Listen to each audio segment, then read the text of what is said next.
I'm from the community of Hard Rock. It's a rural community. I'd say about maybe 60 or 70% of our residents don't have running water, and then maybe about 10% don't have electricity. But then we have a coal mining 30 miles from our place that makes, provides coal for electricity, Southern California, Nevada, and then Southern Arizona. But that's not, just because we don't have some of those resources doesn't, deprive us from our lifestyles out there. My mother and father are pastoralists, and they're also farmers, so they both grew up, and then I grew up in that environment with animals, sheep, cattle, and horses, a couple dogs, and and then farming every year. So that's the environment I came from. And then my grandmother, she's still there. She's 101, and I'm so excited. Oh my goodness. She's really cool. But yeah, she's still there, and she still holds it up for all of us there in our family. We're a matrilineal society, so all of us, even though I'm here, all my sisters and I have worked in the border towns, and then we've moved home. So we're really encouraged to go move home and then work directly with people at home.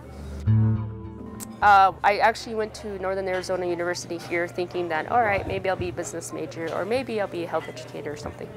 So when I got here to the university, kind of opened my eyes up, because the university here had a program that was working directly with communities, pastoral and agrarian communities. So that's when I really started to focus. I was like, well, I grew up raising animals, and then I grew up farming, so maybe that's the route I should take. So a lot of the work I've been doing is through sustainable agriculture. I've worked with different organizations, and just providing health information on the benefits of eating their own animals, because it's free range and it's grass-fed. And then also looking at the medicinal qualities of the plants around, and then also the foods that used to be prepared. And so that type of education, and then reinvigorating farming again, because not a lot of people do it these days.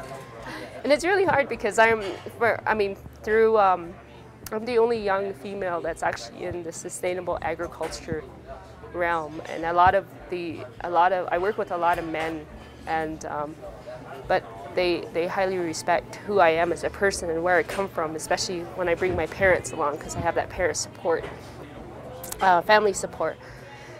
So so I do work with a lot of men. There's not a lot of younger folks, like around my age or even younger, that are actually interested anymore, because we're all out there. In this current society, we're taught you should make money, and what are those occupations? It's not doing this type of work, because this type of work drains out a lot on you. You have to do it has to be in your heart, and you have to sacrifice a whole lot. So Southwest Director position came at my doorstep, and they're like, okay, can you become Southwest Director, because you do all this stuff anyway. So I did that for a while, but then the local government at my community, which is about 1,500 population, asked me to be part of the official election, which is coming up in November. And I'm the only one running, but they want to, at the request of the community and the community leadership there, they asked that I become part of the chapter government structure, so that I could start, they really want to focus on water. How do we set up like water catchment systems for everything, not only our animals, but to restore a lot of the erosions. We have a lot of erosion problems, and how to control erosions. And then maybe for some municipal use, where among my sisters and I, we've always been talking about, we should drill our own personal wells, and these for our family, because out there we all live in family units. So that's kind of where this leadership position is going to take me, is renewable energy, and then also a lot of water harvesting techniques.